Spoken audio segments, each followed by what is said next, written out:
Daniel Matamala presenta Lo que importa. En el episodio de hoy, SQM, toda la verdad.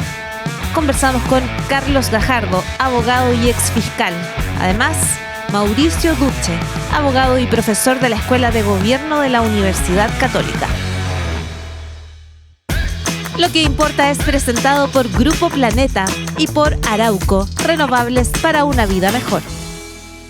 Si un marciano hubiera llegado a Chile este fin de semana y hubiera leído la prensa, algo le habría quedado súper claro: que en este país se ha cometido una injusticia terrible contra un grupo de políticos. Ellos llenaron la prensa de declaraciones altisonantes en que se declaraban víctimas del sistema, perseguidos políticos, presas inocentes de un proceso kafkiano que, sin saber cómo ni por qué, los había golpeado con la fuerza y la arbitrariedad de un rayo que cae sobre sus cabezas. Servidores públicos intachables, de actuar recto e indiscutible, víctimas de una conspiración de pérfidos fiscales, jueces y periodistas decididos a acabar con sus carreras para siempre. Pablo Longueira hizo de intermediario para que SQM lograra redactar un artículo de la ley de royalty que le favorecía directamente a la empresa, mientras SQM le entregaba más de 700 millones de pesos a una red de boleteros y fundaciones vinculadas a él. Plata que la propia empresa reconoció que se entregaba de forma impropia para financiar a políticos. Pues bien, Longueira apareció este domingo en portada del Mercurio, declarándose víctima de una persecución política, amenazando con querellas a quienes investigaron y sacaron a la luz estos antecedentes y declarándolos coludidos para perjudicarlo. En la entrevista, por cierto, no le hacen preguntas incómodas sobre la copiosa evidencia de su actuar irregular, beneficiando los intereses de una empresa, mientras su entorno recibía cientos de millones de pesos de ella. Todo esto a espaldas de los chilenos que lo votaron para ser su representante, no el de SQM, en el Senado. Incluso Longueira se refiere al caso Penta, en que hay evidencia de grosera evasión de impuestos y de platas ilegales para trampear las elecciones, como, comillas, un escándalo público con dos empresarios ejemplares.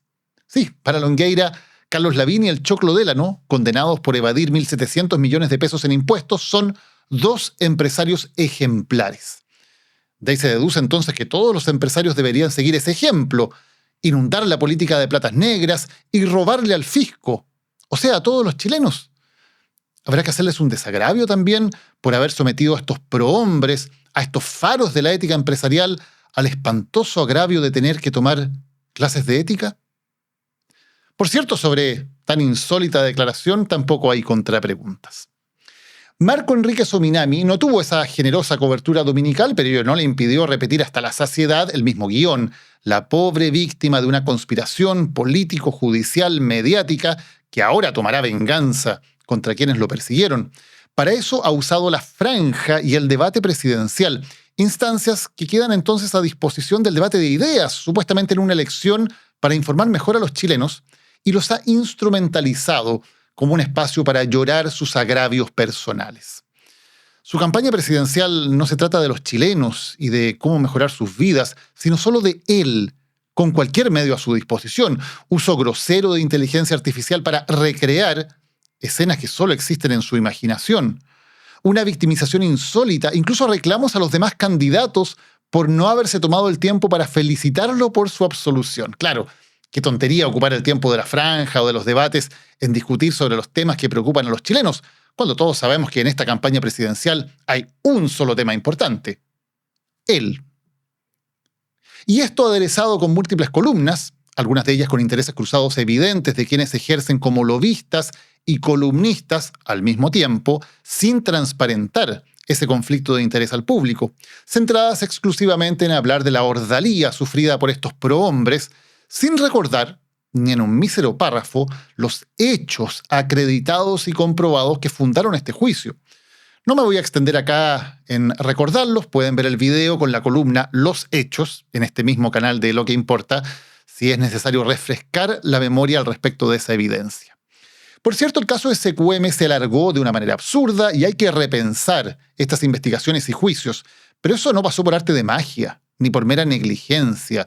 Tuvo que ver en primer lugar con la conspiración que sí existió, la de la clase política transversalmente, para impedir que pudiera investigarse y hacerse justicia en tiempo y forma, cuando debió haber pasado, sobre las platas irregulares en la política que llegaron desde la UDI al Partido Socialista. Lo taparon porque estaban metidos hasta el cuello, en la derecha, en el centro y en la izquierda. Ahora levantan las manos y pretenden borrar la memoria de lo ocurrido. Aquí no pasó nada, los correos y las boletas que probaron la corrupción político-empresarial nunca existieron, el caso fue un invento y lo que hay que hacer es perseguir a quienes revelaron la verdad y hacerle un desagravio a estos políticos injustamente perseguidos. Al menos aquí en Lo que Importa, esto no lo vamos a permitir. Hoy vamos a hablar en profundidad del caso SQM, de la evidencia, del bloqueo a la investigación y de este final que absuelve a los involucrados, y eso debe respetarse en un Estado de Derecho, pero que no borra la memoria de lo que pasó, y eso es crucial en una democracia digna de tal nombre. Aquí comienza Lo que Importa. Para Arauco, transformar la madera es un trabajo, pero transformar el mundo es lo que importa. Lo bueno de ser renovables es conservar el presente para construir el futuro. Arauco, renovables para una vida mejor. Queremos contarte del Fono Drogas y Alcohol 1412, que es un espacio de información y orientación absolutamente gratuito y anónimo, y que además hoy es parte de una audioserie, 1412, esto es Sin Juzgar, una audioserie que muestra situaciones reales de consumo problemático en contextos y circunstancias muy distintas y que también nos muestra cómo entonces puede obtenerse ayuda mediante la información en ese número de teléfono. Te invitamos a ver un fragmento y a revisar la audioserie 1412, esto es Sin Juzgar, disponible en plataformas como Spotify. Este es un espacio para hablar. Si quieren, me cuentas el motivo de tu llamada. Es por mi hijo. A veces, no siempre, pero a veces como que he llegado a sentir que me gustaría encontrarle algo en la pieza. No sé, alguna droga, algo. ¿Por qué crees que pasa eso? Porque al menos así podríamos hablarlo de frente. Gobierno de Chile. Chile avanza contigo. Carlos Gajardo estuvo a cargo como fiscal de la primera parte de la investigación del caso SQM y nos acompaña hoy en Lo que Importa. Carlos, gracias por estar aquí con nosotros. Gracias por la invitación, Daniel. Ya han pasado 7 días de este golpe, que creo que fue la absolución de todos los imputados que estaban en juicio. ¿Qué reflexión te queda, ya viendo en frío una semana de lo que pasó aquí? Yo creo que uno podría haber esperado que un veredicto hubiera hecho distinciones con algunos casos y efectuado algunas absoluciones en línea probablemente con lo que los tribunales venían diciendo, sobre todo respecto para las personas que habían emitido boletas falsas, ¿no? De la falta de dolo. Pero sigo sin comprender la absolución para el gerente general de SQM, Patricio Contese, por la reiterada infracción tributaria consistente en declarar maliciosamente impuestos falsos durante muchos años, y la absolución de Pablo Longueira y los motivos para absolver por el delito de cohecho. Yo esas dos veredictos a los que la mayoría del tribunal llega, porque hay un veredicto minoritario muy bien fundado, no termino de entender qué fue lo que las juezas vieron en ese caso. Recordemos, Carlos, partamos por el caso de Contese, porque Contese es el núcleo de todo esto, ¿no? Es mano derecha de Julio Ponce, dueño de SQM, quien tenía la billetera, digamos, tenía una cantidad de fondos reservados para ocuparlos a su disposición, y él ocupaba entonces estos fondos para financiar a políticos. Y eso la propia empresa lo reconoce, ¿no? Lo reconoce ante la justicia estadounidense, lo reconoce ante la fiscalía, y el propio Contese también cuenta algunos detalles de lo que hacía, ¿no? O sea, hay evidencia que aparece con propias confesiones de los involucrados aquí. Y además todo eso se acreditó en el juicio, ¿no? En el juicio oral que se llevó a cabo durante estos 2 años. Es decir, hubo una serie de evidencia que daba cuenta de esta permanente declaraciones maliciosamente falsas de impuestos, dolosas, porque se hacían con el conocimiento de Patricio Contese. Declararon en el juicio además más de unas 50 personas que, sentadas frente a la jueza, dijeron: sí, yo di esta boleta, sí, yo recibí estos pagos, sí, yo no hice ningún servicio para SQM, ergo es una boleta falsa, digamos. Entonces, El salto de haber dicho que el delito tributario no estaba acreditado, la verdad que desde mi punto de vista no tiene explicación. Porque además, como bien recuerdas tú, era un tema bastante estructural, ¿no? SQM es una empresa que maneja muchos millones de dólares, pero que había reservado por instrucciones de su directorio una cantidad importante, lo que se llamó el centro de costos de Patricio Contese, para que él pudiera efectuar contrataciones básicamente sin control, ¿no? A su libre albedrío discrecional. Y en esa contratación, que es obviamente algo que el compliance modernamente prohíbe, ¿no? De que dentro de una empresa existe una persona que pueda gastar dinero sin control, él se dedicó a efectuar contrataciones básicamente de personas políticamente expuestas, hijos de, parientes de, secretarias de, amigos de, para financiar campañas políticas. Ese hecho está creo yo, muy internalizado en la opinión pública, pero además fue muy probado en el juicio y debió, a mi juicio, ser condenado penalmente. La propia empresa, primero la empresa enfrenta la investigación de Estados Unidos, ¿no? Porque Estados Unidos tenía en ese momento una ley de prácticas corruptas en el extranjero, SQM se metía en problemas, por lo tanto, en Estados Unidos, y entonces pide una auditoría y reconoce estos hechos ante Estados Unidos en un acuerdo. Bueno, totalmente. En todo caso, la investigación parte en Chile, ¿no? La investigación y la declaración que se hace en Estados Unidos es a partir del descubrimiento. Una consecuencia del descubrimiento que hacen ustedes, claro. Que hacemos nosotros, claro. Y la empresa lo hace doblemente, porque primero lo hacen ante el propio Servicio de Impuestos Internos, reconoce ante el servicio que hay una serie de gastos que se han presentado ante el servicio con boletas y facturas que ellos no tienen respaldo de que efectivamente se hicieron y por lo tanto los efectúan esas rectificaciones de las declaraciones y pagan los impuestos adeudados, que fueron varios miles de millones de pesos.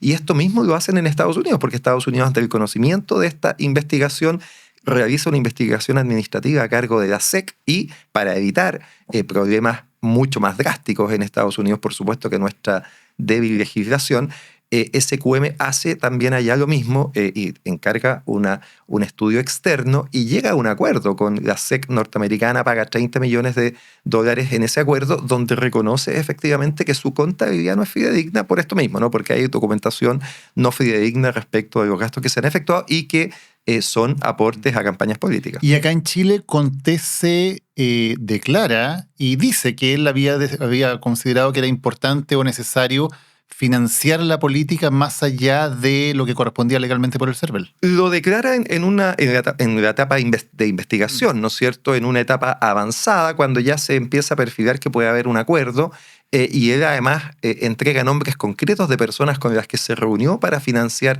sus campañas. Yo creo que eso fue en el marco de un posible acuerdo con la Fiscalía para explorar algún tipo de salida. Yo creo que Contese y su defensa tenía muy internalizado siempre que iba a ser condenado en esta causa. Y por eso nunca o atrasó mucho el cambio de su medida cautelar. Él estuvo durante años con arresto domiciliario en su casa, ¿no es cierto? ¿Para qué? Para ir abonando días a la condena que esperaba recibir. Contese estuvo 3, 4 años en arresto domiciliario para que el día que recibiera su condena, él dijera, mire, pero yo ya cumplí buena parte de esta condena. O sea, esta absolución donde un tribunal le termina diciendo usted no cometió ningún delito, ni en los mejores sueños de Contese y su defensa eso estuvo. ¿Cómo te lo explicas, Carlos, en este caso específico, en lo de Contese? Yo creo que hay un muy mal veredicto del tribunal que conoce este caso, porque cuando uno revisa y ya hace el detalle de la manera en que resuelve el tribunal, la verdad que hay conclusiones, maneras de razonar que a mi juicio son delirantes. En esta materia, ¿no es cierto?, de que con toda esta evidencia se diga aún así, yo no acredito que estas boletas son falsas, eso no se acreditó suficientemente, insisto, cuando hubo 50 personas que lo declararon en el tribunal, qué ganancia secundaria podían tener, ¿no es cierto? De personas que se sentaron del círculo más o menos de las personas que habían sido financiadas a decirle al tribunal, oiga, yo esto no hice ningún servicio para SQM, no conozco a gente de SQM, esto es falso, digamos, ¿no? Que eso al tribunal le siga pareciendo insuficiente, más todos estos otros antecedentes, yo no tengo una explicación de la manera en que razona el tribunal. Vamos a tener que esperar hasta agosto de 2026 para saber en detalle cómo razonó el tribunal, porque tenemos solamente un veredicto con algunas conclusiones generales. ¿No, de eso sacas alguna conclusión de lo que sabemos? Y eso, Daniel, porque el tribunal señaló en su veredicto un listado de distintos motivos por los que iba a absolver en este caso, que yo diría es casi calcado a los argumentos que las defensas les presentaron en sus respectivos alegatos. Y entonces uno de los primeros es la extensa duración del caso, ¿no es cierto? Ellos dicen, aquí se ha vulnerado el principio de ser juzgado en un plazo razonable y la consecuencia de esta infracción, la única que es posible es la absolución. Pues bien, dos cosas para eso. Este mismo alegato lo hizo la defensa ante el Tribunal de Garantía que conoció el caso, le fue mal, ante la Corte de Apelaciones, apelando, le fue mal, y ante la Corte Suprema, a través de un recurso de amparo. La misma defensa, ¿no es cierto?, de el señor Longueira expuso esto mismo vía recurso de amparo, de que esto se había extendido demasiado tiempo y que por lo tanto había que sobreseer el caso. Y la Corte Suprema se lo rechazó. Entonces, es difícil entender cómo un mismo argumento rechazado por el principal tribunal del país es luego acogido por un tribunal de muy inferior jerarquía. Lo mismo. Y seguidamente, si se hace esta crítica a que el proceso se demoró demasiado, la verdad que esa infracción, los principales responsables son los propios tribunales y entre ellos el propio tribunal oral. Porque se dice muy fácilmente, aquí esta causa se demoró 11 años. Diseccionemos eso, ¿no? La Fiscalía formalizó esta investigación, me tocó a mí formalizarla, el 30 de abril del año 2015 y se presentó la acusación en junio del año 2018. 3 años entre todo ese periodo, que es un plazo sensato, ¿no? De ahí en adelante, toda la demora es atribuible al Tribunal de Garantía primero y al Tribunal Oral después. El Tribunal Oral, que tiene la facultad por ley de dar los tiempos, de impedir que las alegaciones se desvíen a temas no controvertidos. En fin, tiene ese poder, ¿no es cierto? Es el que permitió que este juicio durara más de 2 años. Podría perfectamente haber acortado los tiempos. Un ejemplo, para los alegatos se dieron semanas para que cada parte se explayara, ¿no? En algo totalmente poco usual. Perfectamente el tribunal podría haber dicho, mire, va a haber una mañana para que usted haga sus conclusiones, su alegato de clausura. Fue el tribunal el que permitió tanta extensión. Y por si eso fuera poco, una vez que llega su veredicto, dice, pero el resultado final lo voy a dar en 1 año más, en agosto del 2026, como si esto fuera una novela de Isabel Allende escribiendo, ¿no es cierto? O sea, realmente no se entiende ese primer argumento para que los lleva a absolver de decir, aquí es demasiado el tiempo que se ha demorado esta investigación y por lo tanto sanciono a la Fiscalía, premio al acusado con la absolución. Hay una crítica también que hace el tribunal, Carlos, y que se puede atribuir a una crítica a tu equipo de investigación del principio de la investigación, ¿no? Que tiene que ver con cómo se obtienen las pruebas y decir que algunas pruebas no las van a considerar porque consideran que se obtuvieron de manera ilegítima porque, por ejemplo, no había la autorización para extraer correos del mail de Contese, que eran correos que han sido muy claves en toda la investigación. ¿Qué respondes a eso? Bueno, lo explica muy bien el voto de minoría, ¿no? La manera en que uno puede obtener una autorización para esto es de 2 vías. Una autorización judicial, tú vas donde el juez y le pides, ¿no es cierto?, que te entregue estos antecedentes, o que la propia persona los autorice. En este caso, las incautaciones que se hicieron al comienzo fueron de carácter judicial. Se le pidió una autorización al 8º Juzgado de Garantía, sobre todo para obtener la contabilidad de la empresa SQM. Eso en febrero-marzo del año 2015. Esto motivó que había toda una disputa ahí porque algunos querían que fueran impuestos internos con camiones. Esto motivó que la empresa SQM recurriera al Tribunal Constitucional y suspendiera la incautación. Y por lo tanto, teniendo nosotros la incautación en la mano, esto quedó suspendido. Se discutió en el Tribunal Constitucional. El alegato era que no había una querella suficiente del Servicio de Impuestos Internos. Fue rechazado por el Tribunal Constitucional y el día que se rechazó, nosotros pudimos ir con esta orden judicial a incautar a SQM. Un dato que, por todo lo que ha pasado después, no es anecdótico. La persona que nos abrió la puerta en SQM fue el abogado Luis Hermosilla, ¿no? Con él nos entendimos para hacer esta incautación, Hermosilla les abrió la puerta cuando llegaron a incautar. Luis Hermosilla, abrió la puerta, es decir, ¿no? Él fue el que nos atendió. Él fue nuestra contraparte. El abogado de SQM, cuando fuimos a incautar la contabilidad a SQM, fue el señor Luis Hermosilla. Años después nos hemos enterado cómo trabaja, ¿no es cierto? En esta causa, Daniel, la cantidad de abogados que trabajó por SQM es impresionante. Gabriel Saviasnik, en una parte, ¿no es cierto?, que fue parte de los que hizo un informe diciéndole a SQM que no entregara la contabilidad, un famoso informe legal previo. Estuvo Jorge... Que escribe columnas sobre este tema que ha escrito columnas sobre sin identificarse como abogado, ¿no? Es muy legítimo que escriba, pero la gente tiene que saber desde qué lugar escribe. La transparencia. Jorge Bofill, abogado directamente de Julio Ponce Lerú, Samuel Donoso, que primero tuvo una intervención como abogado del gobierno en una reunión, ¿no es cierto?, del gobierno con Daniel Peña Grillo, en una reunión con el director del Servicio de Expuestos Internos, pero que meses después aparece como abogado hasta el día de hoy de el propio señor Contese. Es decir, hay una serie de abogados que intervienen, pero el primero que interviene específicamente fue Guillermo Silla. Hacemos esta incautación judicial e inmediatamente pedimos autorización para incautar los computadores y se nos entrega autorización voluntaria por escrito de los que estaban a cargo. Pero por si eso fuera poco, le pedimos al señor Patricio Contese que autorizara la revisión de su computador. Y él de su puño y letra autoriza esa revisión, incluso otorgándonos la clave para efectuar esa revisión. Entonces, después de todo eso, cuando hay una autorización del imputado firmada por él, donde es tan obvia su voluntad que él da su clave, ¿no es cierto?, que es algo que solo él puede dar, un tribunal cuestiona esto. Entonces yo, de nuevo, me parece que aquí hay una falta de entendimiento de cómo funcionan las garantías procesales, porque si hay una autorización voluntaria, que es algo que además el día de mañana puede utilizar la persona como un atenuante, ¿no es cierto?, diciendo yo colaboré, es evidente que la autorización judicial es subsidiaria. Muchas veces, de hecho, cuando uno trabaja como fiscal, si es que uno pide una autorización al juez, el juez le pregunta, pero la persona se negó, usted se lo pidió voluntariamente de manera previa. Y lo que quiero decir es que funcionan ambas, sirven perfectamente de autorización judicial y de autorización que efectúa la persona de manera voluntaria, que fue lo que ocurrió en este caso, que eso está firmado, está la constancia y que es reconocido nítidamente en el voto de minoría. Yo no entiendo qué más quieren las juezas, digamos, ¿no? Que querían una especie de una segunda autorización visada por su abogado, no sé, un notario de por medio. Los requisitos que uno puede ir poniendo de extralegales son infinitos.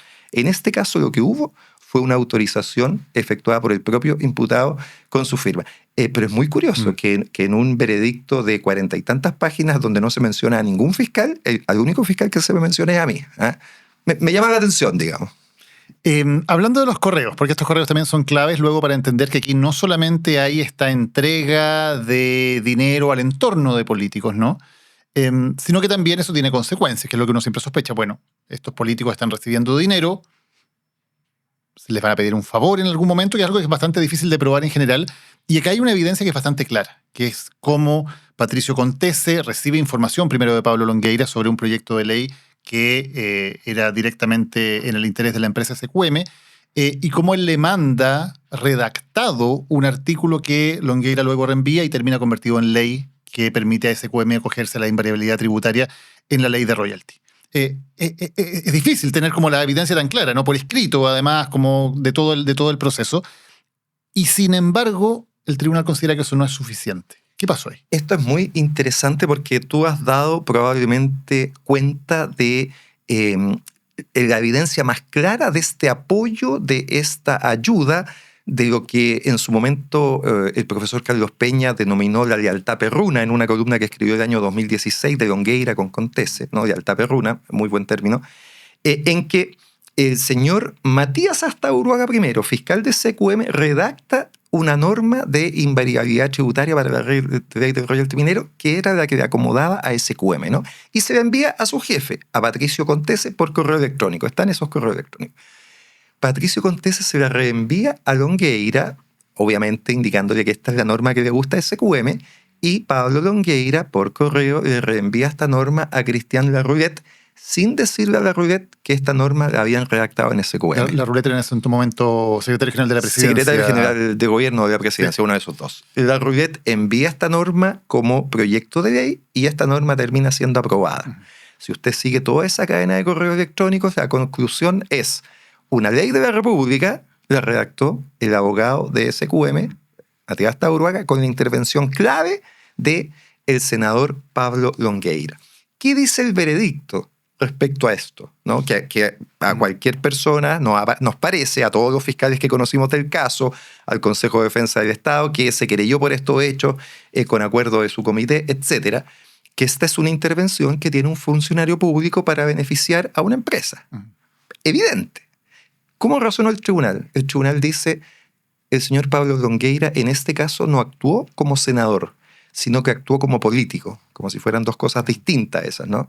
Y la diferencia es que cuando dice actuó como político y no actuó como senador, no actuó como funcionario público. ¿Y cómo fundó esto? Porque ocupó su correo Hotmail. Lo dice textualmente el veredicto. Yo, juez, colijo que no actuó como funcionario público porque no utilizó su correo del Senado, sino que utilizó su correo Hotmail. Y agrega, y no se identificó como senador. Es que esa forma de razonar es delirante, Daniel. Es imposible entender que un tribunal, por esas minucias, termina concluyendo que aquí no estamos en presencia de un delito de cohecho. Hay toda una segunda pata que la podemos analizar respecto de las platas, ¿no? Que ahí también la defensa dice Longueira nunca recibió dinero y analizar esa parte. Pero en esto de llegar a concluir que el señor Longueira no actuó como funcionario público, como senador, porque usó un correo Hotmail, a mí me parece que es delirante, y la señal que se le da al sistema es gravísima, a todos los funcionarios públicos del país. O sea, cuando quieran recibir una coima, no la reciban en su oficina, ¿no es cierto? Recíbanla en su casa y entonces usted diga que la recibió como vecino. Cuando usted... El señor Guerra, por ejemplo, que hoy día está acusado de cohecho, podría decir, yo no di estos consejos ni esta información como fiscal, las di como abogado, ¿no? No usé el correo institucional, usé mi WhatsApp particular. O sea, todas las acusaciones por cohecho en Chile, a partir de esta manera de razonar, y si esto es ratificado con la Corte, quedan absolutamente imposibilitadas, creo yo, de ser acreditadas en el futuro por una manera de razonar que yo...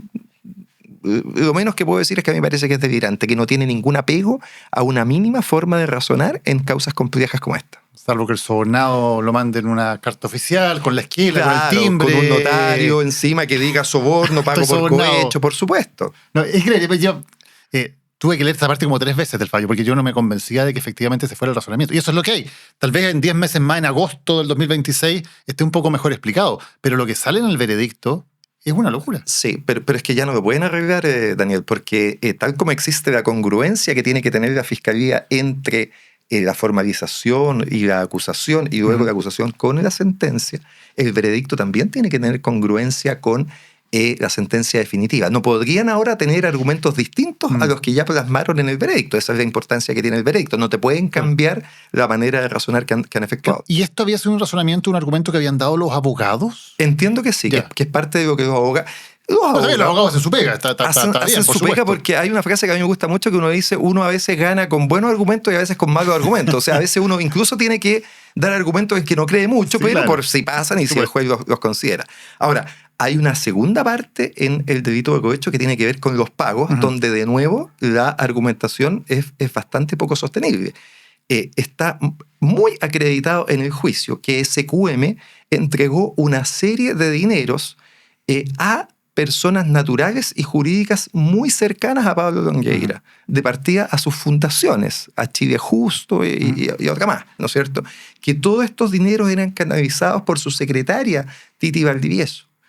Y el tribunal lo que dice es que no se acreditó esta relación de la señora Valdivieso, como que todo eso fuera para el señor Longueira, cuando hubo en el juicio una serie de antecedentes en ese sentido, y de nuevo, hay una serie de correos electrónicos en ese sentido. Hay un correo que es tan nítido, que fue incorporado en el juicio, donde Carmen Luz Valdivieso, Titi Valdivieso, como le decían todos, le escribe a Catherine Bishop, la secretaria de SQM, preguntándole por una boleta específica de una persona que hay que pagar, Ana Carolina Silva o algo así.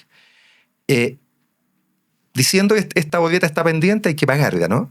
El detalle es que se lo escribe desde un correo denominado pablolongueira@longueira.cl o algo así. O sea, es un correo donde ella escribe desde el correo de Pablo Longueira. ¿Se puede sostener seriamente que el señor Longueira no sabía de toda esta actividad?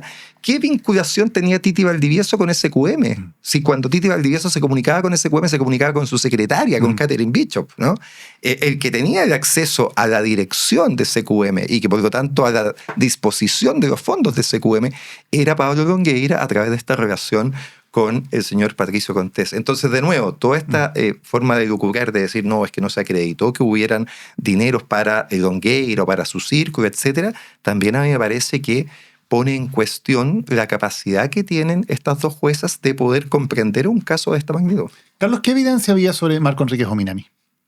En general, sobre la campaña de Marco Enrique Ominami había evidencia que daba cuenta de su financiamiento y de boletas y facturas que se entregaron a través de Christian Barken y sus empresas. Pero yo en este punto me parece que Marco Enrique Ominami tiene un punto en cuanto a que su situación no era para nada distinta de, por ejemplo, las otras candidaturas presidenciales de Sebastián Piñera, de Michelle Bachelet o de las demás candidaturas al Senado y a la Cámara de Diputados y a lo que fuere. Entonces, a mí me parece que Marco Enrique Ominami tiene un punto cuando dice ¿por qué la Fiscalía decidió a mí llevarme a juicio oral? Un paréntesis, el único político que fue llevado a juicio oral fue Marco Enrique Ominami, ¿no? El único político por financiamiento ilegal. En una entrevista alguien me dijo, no, pero Pablo Longueira también. No, es que ahí hay desconocimiento del tema, ¿no? Pablo Longueira no fue llevado a juicio por financiamiento de una campaña, fue llevado por cohecho, que es un delito mucho más grave. Jaime Orpi fue llevado a juicio oral por cohecho, ¿no? Al único político que se le llevó por financiamiento ilegal fue a Marco Enrique Ominami. Las mismas conductas que se le reprochan a Marco Enrique Ominami, por ejemplo, llevaron a que la Fiscalía y el Servicio de Impuesto Interno le suspendiera la causa a Iván Moreira, que fue el motivo de mi renuncia, ¿no? Yo con esto no quiero para nada decir que se debió haber suspendido a Marco Enrique Ominami. Me parece que a todos los políticos se les debió haber tratado con la misma vara, que era llevarlo a juicio o obtener condena en su contra, como hubo varios, ¿no? Jovino Novoa, Claudio Aguiluz y muchos más. Pero tiene un punto Marco Enrique Ominami cuando se hace el resumen de esto y se dice, bueno, ¿y qué pasó en general con el tratamiento que la Fiscalía y el Servicio le dio a los políticos? Y la verdad que el tratamiento que le dio a Marco Enrique Ominami, a mí me parece que fue distinto al que le dio a No los es demás. igualitario. En el caso de Marco Enrique Ominami además estaba la declaración de Contese, ¿no? Donde él dice que se había reunido personalmente con Marco Enrique Ominami, que habían negociado los montos y que él estaba al tanto del mecanismo por el cual él le pagaba una mensualidad a través de la empresa de Barker. Es un antecedente muy fuerte. Yo de ese antecedente tengo el mismo conocimiento que tienes tú, digamos, como periodista, ¿no? Porque yo ya había sido apartado del caso, pero también leí en los medios que había una declaración en que Contese reconocía el financiamiento específico a la campaña de Marco Enrique Ominami. Acá entramos en otro tema que es el Servicio de Impuestos Internos, ¿no? Porque también una explicación de la Fiscalía para decir por qué persiguieron a unos y no persiguieron a otros es por decir, bueno, en algunos tuvimos querellas del Servicio de Impuestos Internos y en otros, como no había querellas del Servicio de Impuestos Internos, todos sabemos por qué, porque se intervino políticamente en el gobierno de la presidenta Bachelet para parar esto, asumió Donoso la dirección del Servicio de Impuestos Internos y él fue súper disciplinado, no hubo más querellas. Barraza. Estamos equivocados hoy día con los dos, porque también lo ha pasado. Y eso significó que él se quedara también en el gobierno del presidente Piñera. Exacto. Pero bueno, por lo tanto, hay una gran cantidad de casos que no pudieron avanzar, porque ustedes no podían avanzar en investigar delitos tributarios que tenían que ver con un montón de campañas, si no había nuevas querellas de impuestos internos. ¿Eso explica también este hecho de que algunos sean llevados y otros no? Yo creo que hay explicaciones para eso que la Fiscalía puede argumentar, pero me parece que efectivamente uno puede hacer una crítica en esto al Servicio de Impuestos Internos, sin duda, ¿no es cierto?, que tuvo una conducta absolutamente errática a partir de la salida de Michel Llorat, que tiene varias patas, ¿no? Porque un tema tiene que ver con que, por ejemplo, Llorat presenta querellas en contra de Soquimich, cronológicamente en contra de Penta, de CQM y de Corpesca. Tras esas querellas, se aparta del cargo, se le nombra un nuevo director del servicio, primero uno subrogante y después asume Fernando Barraza, y nunca más, y esto es un hecho, ¿no? Como tu columna, estos son hechos, nunca más el Servicio de Impuestos Internos presentó querellas en contra de empresas. ¿ah? Y volvió a presentar algunas querellas en contra de personas naturales, pero en contra de empresas nunca más. Y eso impidió, por ejemplo, que se persiguiera penalmente a empresas como Copec, Aguas Andinas, Banco, Ripley y un largo etcétera, porque la situación en la que estaba Pente, CQM y Corpesca se repetía en un listado importante de empresas, Inversiones Caburga, etcétera.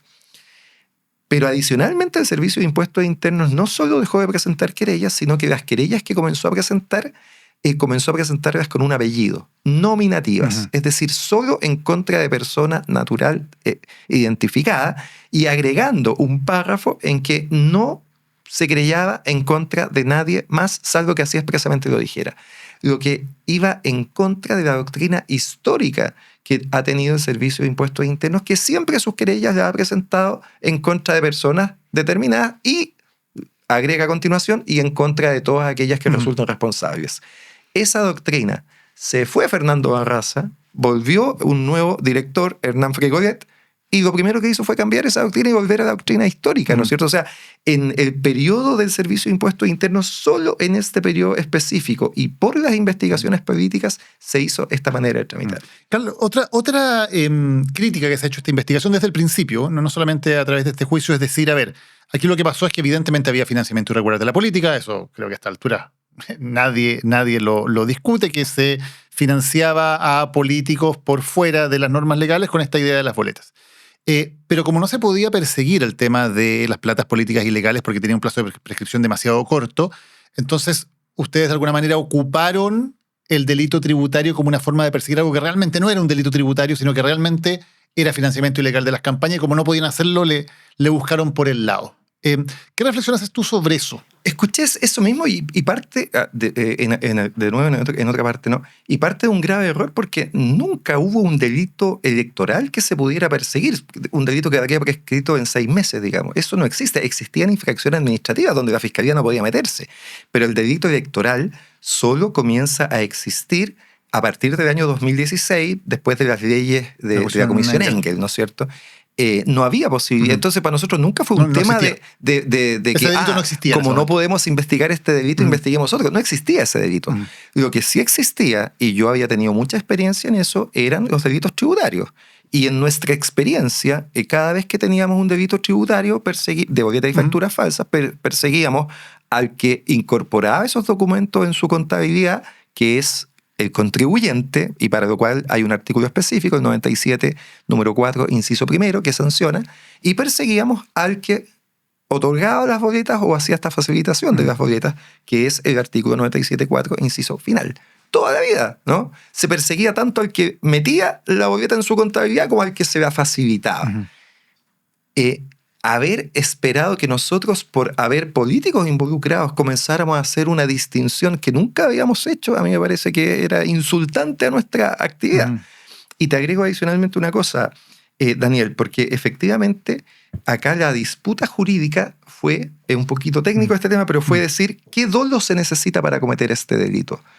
Es un dolo especial llamado dolo directo, es decir, que tú quieres necesariamente cometer el delito tributario, o basta lo que se denomina el dolo eventual, es decir, que tú realizas la conducta aún no queriendo cometer el delito tributario, pero sabiendo que si lo haces vas a cometer el delito tributario. Okay. No quererlo, pero aceptando como necesaria la comisión del delito con la conducta que vas a hacer. Tu objetivo no es otro, que no es cometer el delito tributario, pero sabes que estás cometiendo sabes que lo vas a cometer igual. Y de nuevo, históricamente, todos los profesores de derecho importantes de nuestro país, Alfredo Echeverry, el que mente nombre, ¿no? y más contemporáneamente Alex Van Bensel, son de la teoría de que el delito tributario se satisface con el dolo eventual, que todas estas expresiones que hablan de maliciosamente, etcétera, son simplemente un refuerzo de lo que es el dolo exigible en todo delito, especialmente porque el mismo Código Penal hace sinónimos las palabras dolo o malicia, ¿no? Pero adicionalmente, que esa era la doctrina mayoritaria en nuestro país, esta fue la posición histórica de la Corte Suprema. Hasta antes del año 2014 tenemos decenas de fallos donde la Corte Suprema decía que para el delito tributario bastaba el dolo eventual.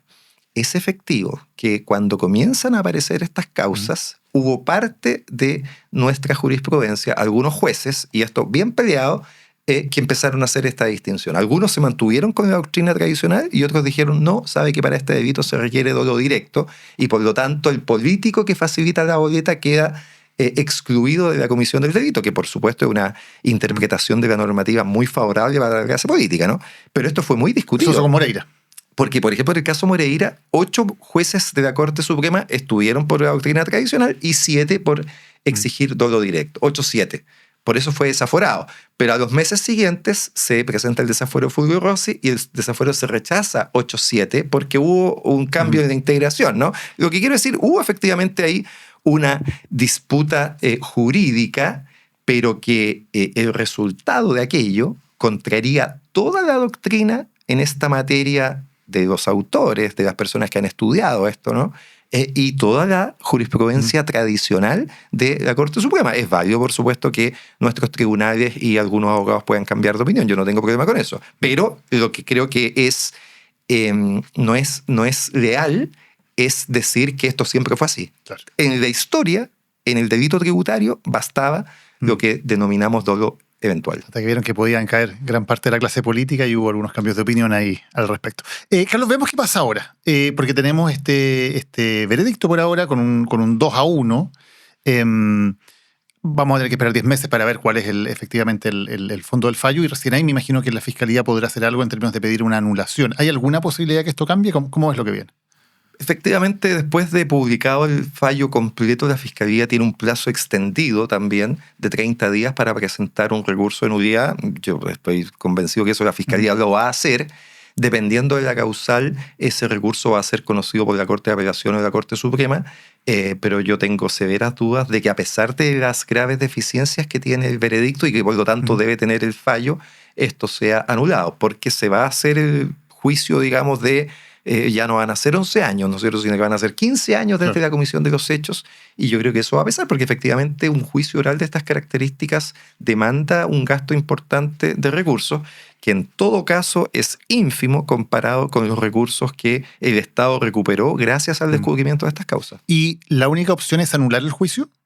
¿O se podría anular parte del juicio o buscar algún caso determinado de alguna causal? Puede haber alguna nulidad parcial. O sea, se podría, por ejemplo, anular solo la arista Contese-Longueira. Eso podría suceder. Es una facultad que tiene la Corte. ¿Y es posible recusar o cuestionar la imparcialidad de las juezas que toman esta decisión? Estoy pensando en el tipo de redacción del veredicto. Yo lo haría, la publicación que sí. hace en redes sociales, una de las juezas diciendo que esto fue una especie de pesadilla, que al final se termina. Es interesante, porque va a ser importante si es que alguno de los intervinientes utiliza eso. A mí me tocó ser parte del famoso caso Antonia contra Martín Pradena, que la Corte Suprema anula el primer fallo justamente por una publicación en redes sociales donde se cuestionó que el juez con esa publicación había demostrado que había perdido su imparcialidad. Es un antecedente que eso puede ser enarbolado por los recurrentes, eso puede suceder. Como el ¿A ti te parece que esa publicación cuestiona la imparcialidad de la jueza? Me parece que es insuficiente, creo. Me parece que da ciertas luces, pero no creo que es bastante para cuestionar la imparcialidad. Creo que también eso era aplicable al juez del caso Antonia, digamos, así que soy consecuente con lo que digo. Creo que el fallo puede ser anulado y debiera ser anulado por estas graves inconsistencias que tiene. Pero creo que en esa decisión va a pesar mucho si es que el Poder Judicial está dispuesto, en el caso concreto, a tener un juicio que sigue haciendo ruido 2 años más. Carlos Gajardo, muchas gracias por habernos acompañado hoy hablando de un tema que importa. Muchas gracias por la invitación. Te quiero recomendar un libro que no solamente es muy interesante, sino que es tremendamente entretenido. Se llama Dinero, es de David McWilliams. Bueno, el título ya lo dice todo, ¿no? Es una gran reflexión sobre la gran fuerza que mueve el mundo. No lo vamos a descubrir ahora, el dinero desde la antigüedad hasta nuestros días. Pero no solamente el tema es muy entretenido, sino que su autor, David McWilliams, es uno de los economistas más influyentes de la actualidad y sabe combinar como muy pocos un conocimiento erudito sobre estos temas con también una forma de contar las cosas y una conexión con la cultura popular que es muy entretenida. Él fundó, por ejemplo, Kilkenomics, que es un festival que combina economía y stand-up y que es reconocido a nivel mundial. Así que Te recomiendo este libro, la verdad es que lo vas a pasar muy bien leyéndolo y además vas a aprender muchísimo sobre la gran fuerza de nuestro mundo, el poderoso caballero. Se llama Dinero, es de David McWilliams y está disponible en librerías y en tiendas digitales. Les queremos hablar ahora de Podrías ser tú, que es una iniciativa conjunta de Abofem y del estudio jurídico AML Defensa de Mujeres, contando historias de injusticia que muestran la realidad hoy en Chile de miles de mujeres que todavía se enfrentan a grandes riesgos, demostrando que las 3 causales de interrupción del embarazo no son suficientes. Se estima que cada año en Chile todavía se realizan entre 60.000 y 300.000 abortos clandestinos, y detrás de estas cifras hay vidas reales que podrían ser la tuya, la de una amiga, la de una hermana, la de una pareja. Estos son casos reales, recreados para contarnos historias que están ocurriendo hoy en Chile. ¿Te imaginas lo que es someterte por años a tratamientos de fertilidad para tener un hijo? ¿Te imaginas enterarte que estás embarazada al mismo tiempo que te diagnostican con cáncer? ¿Y te imaginas que no puedes comenzar con tu tratamiento por el hecho de estar embarazada? Yo siempre quise ser mamá. Por eso no dudé en comenzar un tratamiento de fertilidad para lograrlo. Fueron cientos de inyecciones, visitas al médico y sobre todo miles de noches en vela. Pero nunca me imaginé que el día que recibiera la noticia de mi embarazo, también me iba a enterar de mi cáncer. La quimioterapia tenía que comenzar de inmediato para que se cumplieran los buenos pronósticos que me daban los médicos. Pero las leyes en Chile me obligaban a esperar. Y como mi vida no estaba en peligro inmediato, no me cubría ninguna de las causales, así que tuve que viajar a otro país para poder acceder a un aborto legal. Ahora ya estoy de alta y pude lograr el sueño de ser mamá. Pero no puedo dejar de pensar cuál será la suerte de todas esas mujeres que no tienen la posibilidad de viajar. Podría ser tu historia. Podrías ser tú.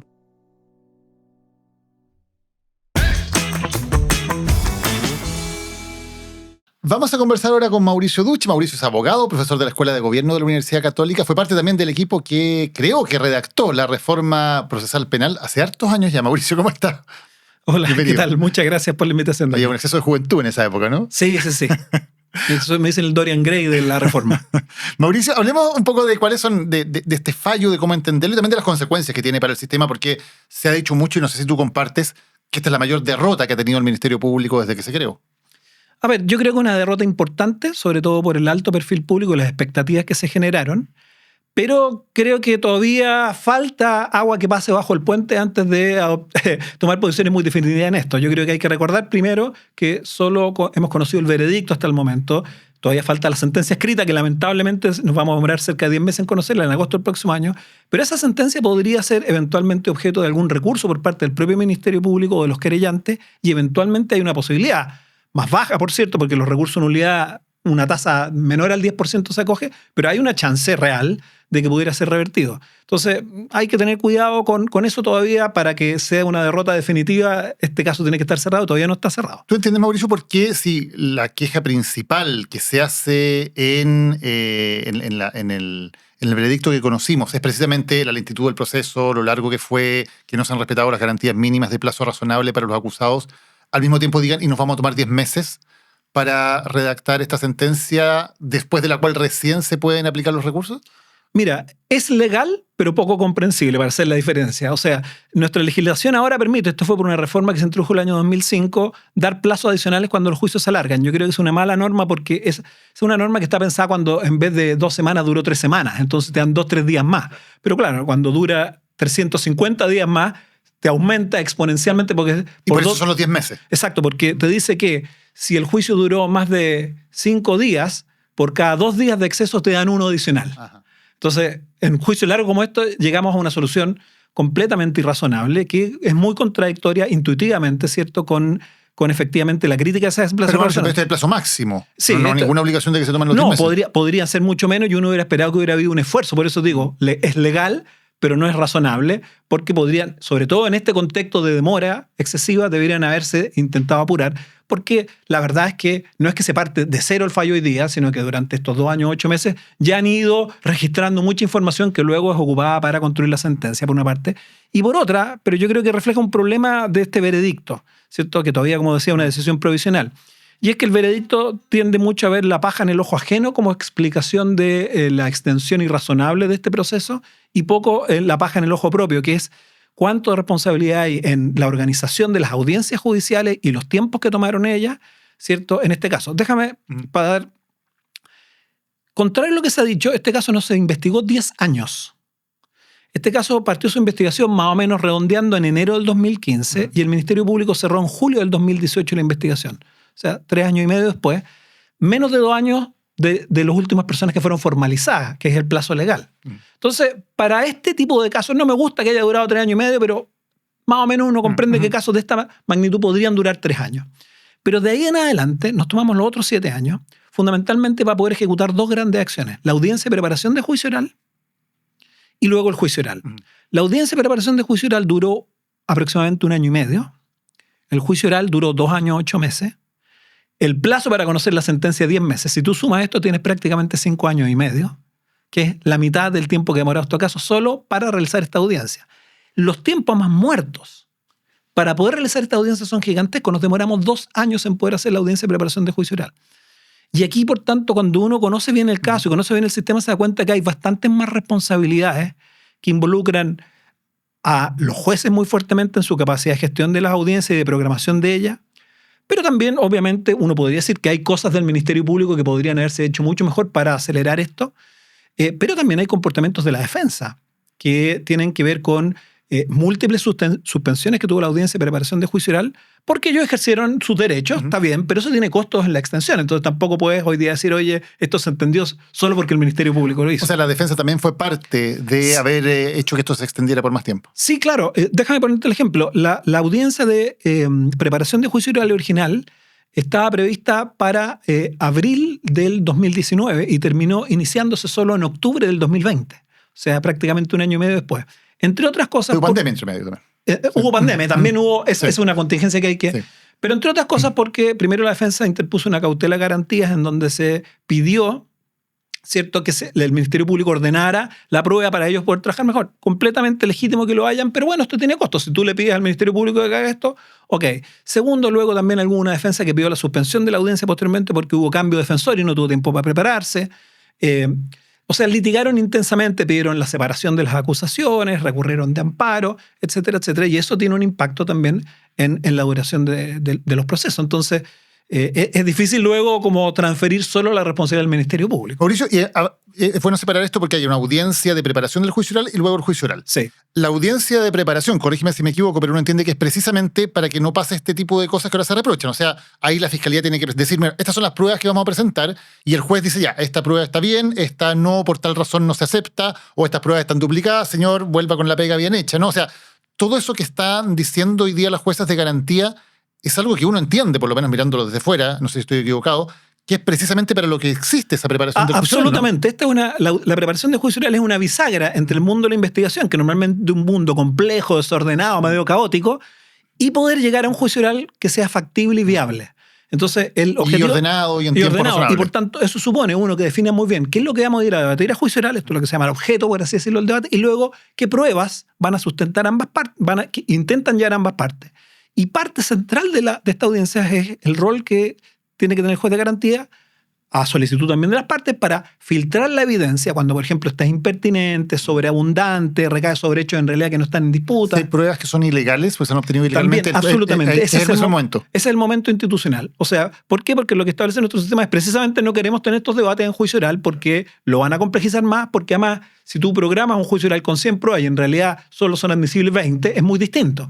Entonces, la idea fue poner este momento institucional, además de un juez distinto al tribunal de juicio oral, para que no se produjera un efecto de contaminación con la prueba. Porque si te van a excluir una prueba ilegal y esa prueba te la excluye el tribunal, bueno, ya la vio. Nadie me asegura que no, en su cabeza no va a estar dando vuelta, aunque formalmente la excluyera. Entonces dijimos, no, esto tiene que ser ante juez de garantía en esta audiencia bisagra. Y esto hoy día estamos teniendo un problema en el sistema, yo te diría, en la generalidad de los casos, Pero claro, se ve con mucho mayor, tiene un impacto mucho más visible en los casos más complejos, porque hoy día la audiencia de preparación de juicio oral no está cumpliendo este rol de filtro, y yo más bien lo he escrito, he investigado sobre esto, publicado, yo le llamo el pasadizo probatorio. Es decir, donde todo lo que entra sale, un poquitito a veces más apretado, pero hay muy poco control de admisibilidad de la prueba, sobre todo en causales como la impertinencia, o sea, cuando me están presentando prueba que realmente no está vinculada con el objeto del debate, sobreabundancia, esta cosa que se repite en prueba. Normalmente donde hay un poco más de debate es la prueba obtenida con infracción de garantía. Y estuvimos 1 año y medio en esta audiencia de preparación de juicio oral, que fue entonces básicamente tiempo perdido. Muchísimo tiempo, o sea, probablemente formalmente revisaron la prueba, pero claro, pero no pasó nada. No hubo un efecto de filtro importante.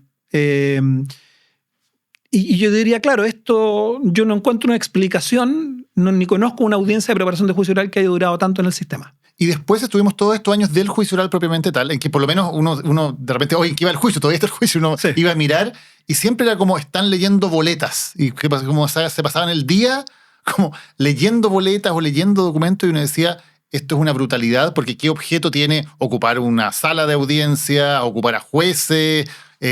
También, obviamente, complicar la vida de los defendidos, digamos, que tienen que estar viendo esto, ocupar el tiempo de los abogados, en algo que, mirado desde fuera, tampoco no tiene ni la más mínima lógica. Sí. ¿Por qué vas a tener que estar leyendo una serie de documentos sencillamente para darlos por adjuntados si no hay ningún debate de fondo acá? Sí, mira, déjame explicar primero la regla, por qué existe, para que haga algún sentido, y luego dónde hubo problemas de práctica. La regla efectivamente te dice que tú, en principio, para incorporar documentos tienes que leerlos, y el objetivo de eso es que toda la información que el tribunal considere para dictar sentencia sea pública y todos podamos hacer control de eso. Entonces, el riesgo un poco que se quería evitar es, me va a meter documentos con información que no sabemos bien cuál es, no hay posibilidad de controvertirla, etcétera, etcétera. Este es un principio más o menos general en todos lados. Pero luego, claro, esta regla produce externalidades negativas, y entonces lo que estableció la legislación fue que tú puedes hacer solo una lectura resumida de aquella porción que es relevante para el debate, porque muchas veces un documento tiene 1000 cuestiones que no te sirven, no sé, un contrato complejo que tiene 20 páginas, pero realmente una cláusula de un párrafo es lo que estamos en discusión. Bueno, solo lees eso. Y más reciente, pero igualmente se instaló una cierta práctica ritualista, yo diría aquí, esto es un defecto de práctica, en donde se tiende a la lectura, una letanía de lectura. Producto de esto, y como había preocupación en los casos complejos, porque esto es un patrón que se repite en muchos de estos casos, el año pasado, en septiembre, o sea, ya hace más de un año, el legislador hizo un cambio que permitió incluso la incorporación de documentos cuyo origen no es discutido, por ponerlo, porque si es discutido, bueno, ahí puede haber más polémica, se pueden incorporar sin siquiera esa lectura resumida, sino que identificando con claridad el documento. Y lo que me cuentan a mi gente que presenció este juicio oral es que la práctica se mantuvo en la lógica anterior aún esto. Entonces aquí hay una regla que se ha flexibilizado.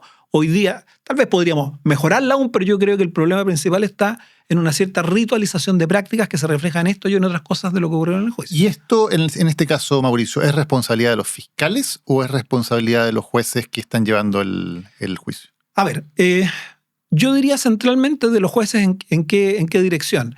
En que quienes tienen el deber de mantener la audiencia controlada en términos de sus tiempos y que se mantenga en un tiempo viable, que les permita resolver adecuadamente, son los jueces, y los jueces tienen poderes legales para, ¿cierto?, incentivar, déjame ponerlo así, a las partes a que hagan bien la pega.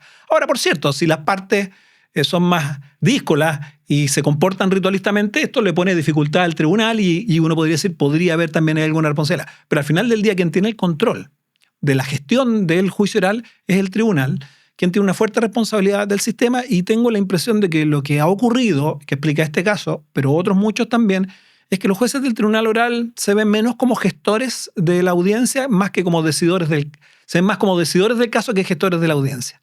Y es una visión parcial de su rol. Un sistema de esta naturaleza requiere jueces que sean muy ejecutivos en la gestión de los juicios, y por cierto, claro, respecto de la decisión, muy imparciales, que no se metan en los casos de las partes, pero sí en la gestión del sistema tienen que ser muy proactivos. Claro. Llama la atención porque cuando uno lee el veredicto, yo lo leí un par de veces porque es bien impresionante. Pocas veces a uno le toca leer un veredicto tan cargado en términos de adjetivos, y no cargado en torno a efectivamente la evidencia del caso, que sí hablan de eso, pero básicamente cargado en torno a una especie de rabia acumulada sobre cómo se llevó adelante el juicio. Y entonces hay una serie de adjetivos muy fuertes, básicamente diciendo, aquí la fiscalía nos tuvo varios años a todos perdiendo el tiempo y estamos muy enojadas por eso. Ese es como un poco el resumen del veredicto. ¿Cómo entiendes tú eso? O sea, ¿las juezas no están tomando su propia responsabilidad también en que esto se haya alargado tanto? ¿Es común que se vea una carga emocional tan fuerte contra una de las partes que está interviniendo? Sí, a mí no me gustó nada ese tono del fallo, del veredicto. A ver, déjenme además también aclarar otro punto. Este es un caso 2-1.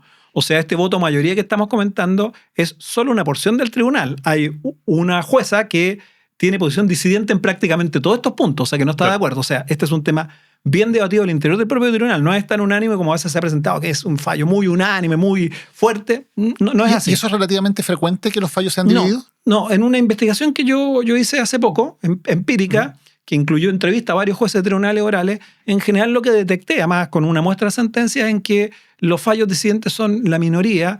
Y hay buenas razones los jueces que en general dicen, fíjate que incluso si tenemos discrepancias tratamos de negociar un fallo que sea cómodo para todos, claro, porque lo hace más fuerte frente a la posibilidad de que se pueda impugnar. Entonces, cuando hay disidencia, es que efectivamente hay una división importante, no había una posibilidad de llegar a una solución compartida por todos. Y eso es bien importante tener presente.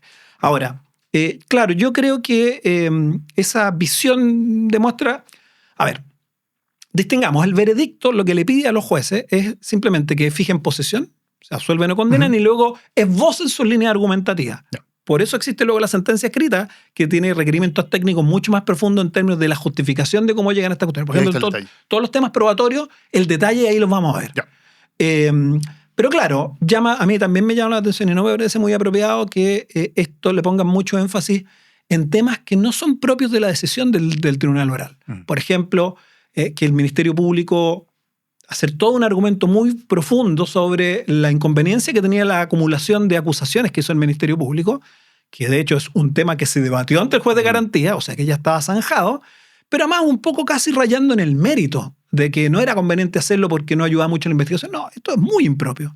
O lo mismo, por ejemplo, el argumento que se da sobre la falta de igualdad que potencialmente existió en este caso producto del ejercicio selectivo de las acciones penales por parte del Servicio de Impuestos Internos. Que, claro, yo podría estar de acuerdo que este otro gran tema, ¿cierto? Cómo el Servicio de Impuestos Internos ejerció las acciones penales en este caso. Pero la verdad es que no es un tema para pronunciarse en el juicio oral, no es para el tribunal. Entonces tú dices que el tribunal está un poco desenfocado, en mi opinión, por lo menos en lo que aparece en el veredicto, en aquellos temas que eran los centrales que tenía que resolver, y eso no me gusta mucho. Ya. Y esa circunstancia, digamos, de que el tribunal tenga ese tipo de argumentos, ¿te hace que se vea menos sólido el veredicto? Porque después hay otros puntos en los que uno dice, ya, aquí sí entran un poquito más al fondo. Sí. Por ejemplo, cuando hablan de la posibilidad de que algunas pruebas sean ilícitas. Sí. ¿Corresponde que en ese momento el tribunal esté diciendo, después de todo este proceso, miren, hay pruebas que no vamos a considerar porque consideramos que no se obtuvieron de manera ilícita por parte de la Fiscalía? Mira, este es un debate bien importante. Y aquí es uno de los puntos de discrepancia fuertes entre el voto mayoría y el voto minoría. El voto de mayoría se sustenta sobre la base, para que la gente entienda, en general, si una prueba es obtenida con infracción de garantías, por ejemplo, señora, alguien entra a su casa, la policía entra a esa casa a patadas y combo, sin una orden judicial, incautan cosas, las cosas que incautaron son obtenidas con infracción de garantía y no podrían ocuparse en juicio oral. Claro. Eso es un principio muy importante del derecho, digamos. Y hoy día existe prácticamente en todo el mundo, claro. Se discute la extensión, cómo lo articulas, etcétera, etcétera. Y eso es lo que en principio en nuestro sistema se discute en la audiencia de preparación de juicio oral. La defensa que está afectada por esto debería discutirlo ahí, claro. Y esa prueba se excluye para que no llegue a juicio.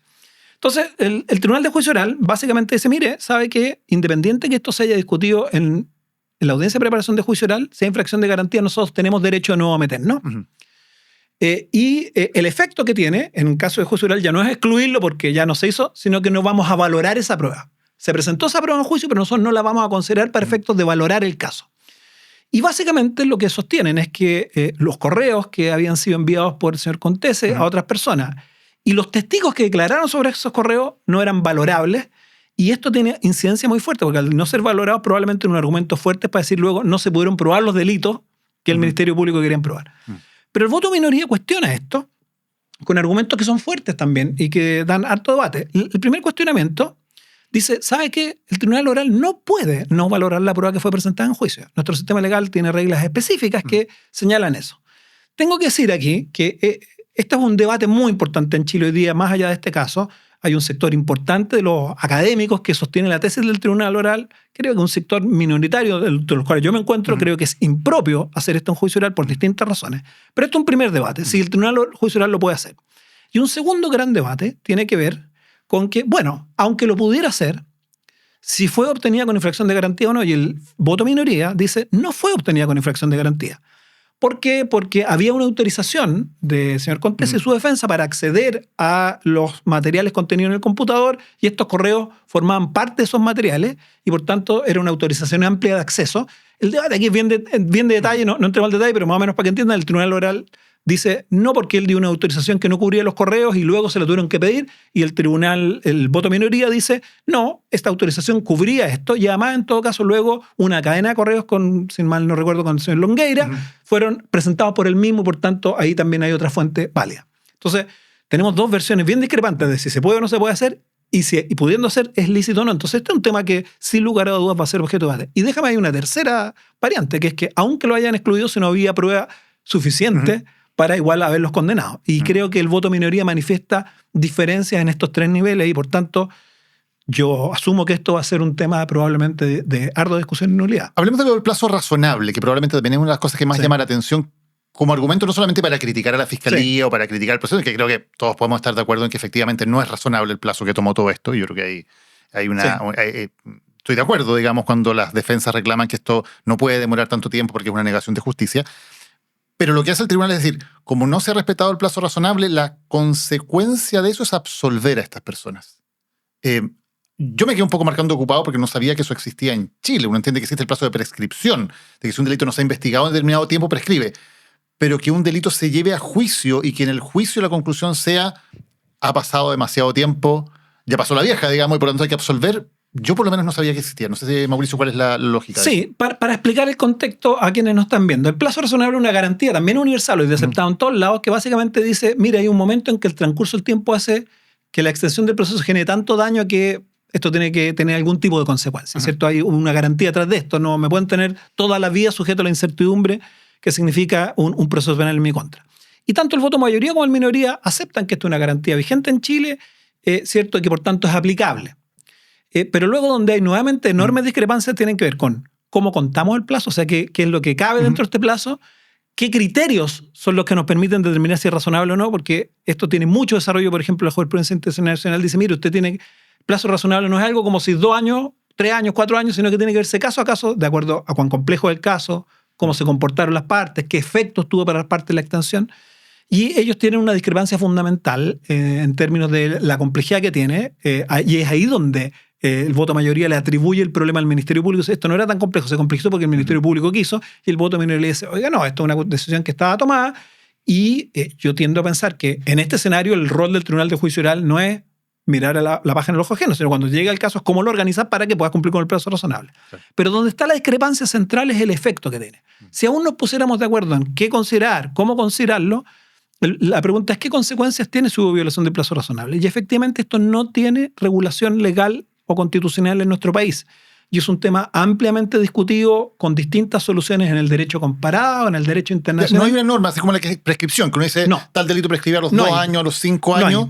Aquí no hay una norma que diga si ha pasado tanto tiempo, no se cumplió el plazo razonable, se acaba. No, y de hecho a tal punto que este tema fue formulado antes de llegar a juicio oral varias veces por la defensa. En el año 2020 las defensas presentaron un recurso de amparo ante la Corte de Apelaciones de Santiago y luego ante la Corte Suprema. Rechazaban ambas instancias precisamente para que se pusiera a término el proceso por infracción de plazo razonable. Y luego, el 2022, volvió a presentarse otro debate de estos cuando el juez de garantía se negó a sobreseer porque se había pasado el plazo razonable. Cuando está en la audiencia de preparación de juicio oral, se apeló ante la Corte de Apelaciones. La Corte de Apelaciones dijo, oiga, mire, no es razonable porque esto es un caso complejo, pero además, en todo caso, esta consecuencia que usted me pide, esta sanción de sobreseer el caso, no está prevista en nuestra legislación. O sea, la Corte de Apelaciones y la Corte Suprema en este mismo caso ya habían estudiado esto y habían dicho no. Por distintas razones, pero habían negado, y frente a una solución que es un poco distinta, que es, antes de llegar a juicio oral, decir, esto no puede continuar, que es una solución, por ejemplo, prevista en el sistema norteamericano. El sistema norteamericano opera así. Tú tienes derecho a tener un juicio en un plazo razonable y, por tanto, te aceleran para que llegues rápido a juicio. Y si se demora mucho, te cortan el camino. Y lo citan, de hecho, la jueza. El ejemplo de Estados Unidos. Y es aquí donde hay un problema importante, en mi opinión, argumentativo del fallo mayoría. porque ellos dicen, mire, como no hay una solución prevista, nosotros vamos a recurrir a la solución norteamericana que prevé esta posibilidad. La verdad es que la solución norteamericana en general lo que hace es impedir llegar a juicio, cosa que ya había pasado el tiempo, ya había varios pronunciamientos. Y luego lo justifica porque dice que nuestra legislación se basó en la legislación norteamericana y por tanto para mantener coherencia deberíamos seguir la solución que siguen ellos. Bueno, yo creo que es incorrecto que esta sea, uno, la solución norteamericana, no es una comprensión de cómo funciona el speedy trial en los Estados Unidos, pero en segundo lugar, la verdad es que no seguimos el modelo norteamericano en este punto. Y esto te lo puedo contar un poco a partir de la presentación Claro. que tú me hiciste. Nuestro sistema es un sistema híbrido que tomamos cosas de los sistemas adversariales de corte anglosajón, pero muchos elementos de los sistemas europeos continentales y de hecho la garantía de plazo razonable es una garantía contemplada en los tratados internacionales que se aplican en todo el mundo. Entonces, el fundamento, en mi opinión, es muy débil porque se trata de una consecuencia extremadamente fuerte y un fundamento que por lo menos a mí desde el punto de vista doctrinario, técnico, legal, débil. Y esto también es cuestionado por el voto de minoría. El voto de minoría dice, saben que el de speedy trial efectivamente norteamericano no funciona así, pero además ella no concuerda con que haya un problema de extensión irrazonable. Entonces yo creo que sin lugar a dudas este va a ser un tema. Otra pregunta también es si le corresponde al Tribunal de Juicio Oral en esta instancia pronunciarse sobre el problema del plazo razonable, cuando ya, como veíamos, hubo varios pronunciamientos en la etapa previa y donde naturalmente, si hubo una afectación a garantías a las defensas, esto es un tema que la Corte Suprema finalmente debiera pronunciarse fijando jurisprudencia para que más o menos ordene el tema. Entonces yo también tengo mis serias dudas de que sea conveniente y correcto que el tribunal entre en este tipo de razonamientos en esta etapa. Sí, y después de hacer eso dicen nos vamos a tomar 10 meses para redactar. Y con lo cual también se sigue ampliando esto. Se ha hablado mucho del garantismo, Mauricio, y es una palabra que se ha convertido como en una mala palabra en Chile. Sí. Y a mí me llama mucho la atención porque el garantismo es las garantías que tenemos todos los ciudadanos a tener ciertos derechos frente al poder del Estado, que debería ser algo bueno. Y tal vez algunos de los imputados absueltos hablaban de garantismo y ahora consideran que en realidad es una buena cosa. Es que a eso iba, ¿no? Los mismos políticos que en general ponen el grito en el cielo hablando del garantismo de los jueces, aquí cuando hay casos que los involucran a ellos, y lo podemos ver en todos los casos que inmediatamente empiezan a reclamar que aquí no se están respetando sus garantías ciudadanas, que aquí no se respetan sus derechos. O sea, claramente aquí es muy distinto la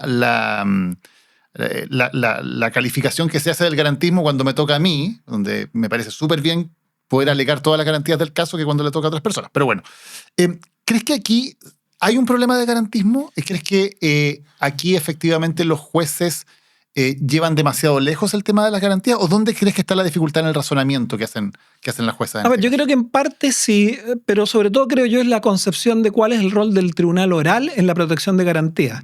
Y me parece que en distintos momentos, por ejemplo, en el tema de prueba ilícita que conversamos, en el tema del plazo razonable, o incluso en el tema de esta mención a la igualdad, como que el tribunal ve que tiene un rol central en la protección de garantías y de todas las garantías comprometidas cuando el sistema define roles distintos en distintos momentos, distintos jueces. Entonces, el juez de garantía tiene que proteger ciertas garantías a través de ciertas actuaciones, las cortes de tribunales superiores y también el tribunal oral, pero no todo, porque si no, un poco, si uno siguiera la tesis de este tribunal oral, ellos están en condiciones de pronunciarse sobre todos aquellos problemas que se planteen, sobre los cuales ya ha habido decisiones. Y la pura discrepancia interpretativa es suficiente para echar abajo un caso. Claro, y uno dice, entonces, ¿para qué están todas estas instancias? Entonces, ahorrémonos la preparación del juicio oral, ahorrémosle los recursos ante la Corte de Apelaciones y la Corte Suprema, si al final del juicio igual van a empezar a sobre todo cuando tú llegas a soluciones tan fuertes. Entonces yo creo que, claro, uno podría decir tal vez hay un garantismo mal entendido. Muchos de los problemas que notamos, yo creo que también en este tipo de casos, más que garantismo, pero a veces se le pone la etiqueta de garantismo, son formalismo y ritualismo. Que es lo que también afectó muy fuertemente en este caso. Sí. Mauricio, ¿qué lecciones crees que se deben sacar? Porque obviamente la reforma procesal penal fue un gran avance para el país, pero ha pasado harto tiempo y obviamente las reformas hay que irlas también reformando a medida que se van viendo que aparecen los problemas. ¿Cuál sería tu gran lección de lo que deberíamos aprender? Más allá del caso... Sí. Y más allá además de todo el tema de la interferencia política en el caso que sabemos que es importante, pero ¿qué lección debería sacar el sistema de justicia para hacer los cambios que hay que hacer aquí? A ver, este tema de la extensión irrazonable de plazo en casos complejos es un problema que lamentablemente se viene presentando, yo diría, hace unos 10 años, tal vez, no sé, desde casos como el caso Bomba, empezamos a detectar que había un problema con la realización de juicios complejos. Y se han adoptado algunas medidas de reformas legales. Por tanto, yo creo que hoy día un primer nivel de problema está a nivel más bien de prácticas.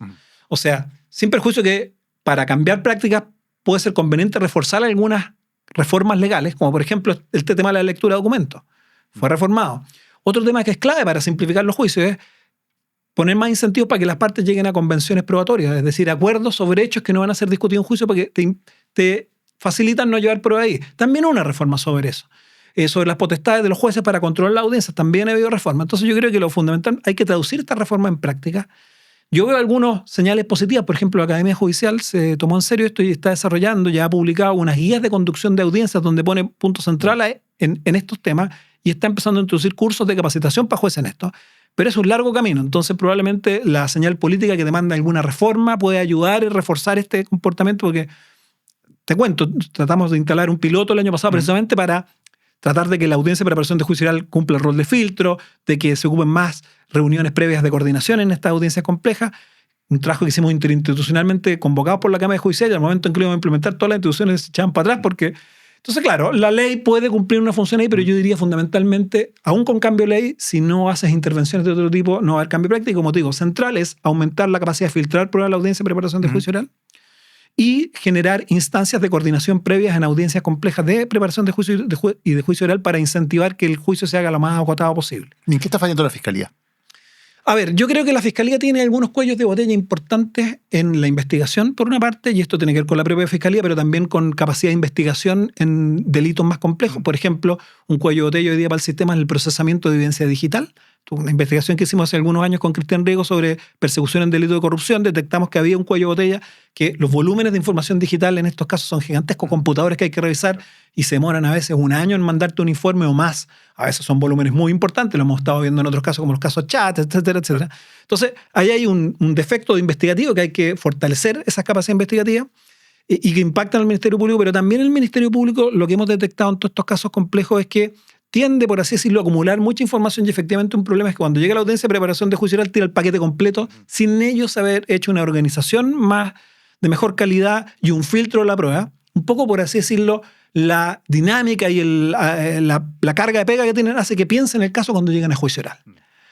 Y claro, si tú no pensaste el caso en cómo lo vas a litigar, solo cuando llega al juicio oral, te das cuenta en juicio oral que tienes mucha prueba y al final del día para jugar a seguro tiendes a los ritualismos de que todo se introduzca de la forma más restricta posible por si las moscas. Y ahí hay un defecto fundamental y que yo encuentro, en parte, hay un aspecto que yo estaría de acuerdo en la crítica de decir que los fiscales tenían pruebas repetidas y esto, como te digo, se ha detectado. Y ahora hay otros problemas estructurales también que yo creo que hay que ver y que probablemente no pueden resolverse sin reforma legal. O sea, por ejemplo, el rol que están teniendo los querellantes institucionales y no institucionales en estos casos. Parte de la complejidad viene dada porque en todos estos casos tú hoy día vas a encontrar, como en este, por ejemplo, que había, junto con el Ministerio Público que sostiene la acusación, tienes el Servicio de Impuesto Interno, tienes el Consejo de Defensa del Estado, tenías la Fundación Ciudadana Inteligente, en otros casos se mete la Defensoría de la Niñez, las municipalidades. No, y en muchos casos también se meten políticos, que básicamente son partes porque eso les da acceso a la información. No institucionales, ¿te fijas? Claro. Porque los institucionales dejan la irracionalidad. O sea, tú tienes el Estado representado por el Ministerio Público y dices, pero además quiero tener 3 o 4 representantes más. Si ya estamos pagando al Ministerio Público para que haga esto. Y luego tienes los no institucionales que se meten en todas estas organizaciones, ciudadanos, más allá de la víctima, ¿te fijas tú? Entonces, es muy frecuente que en este tipo de casos tú tengas 7 o 8 querellantes y por tanto las actividades se multiplican por 8. No es que los 8 querellantes traigan prueba adicional, la verdad es que los querellantes en general aportan poca prueba adicional, pero se le tiene que dar la palabra para cada debate. Entonces, esto además es bien inédito en el ámbito comparado. Es muy chileno y de algunos países de América Latina. No, esto es muy desconocido en el ámbito. Se debería restringir.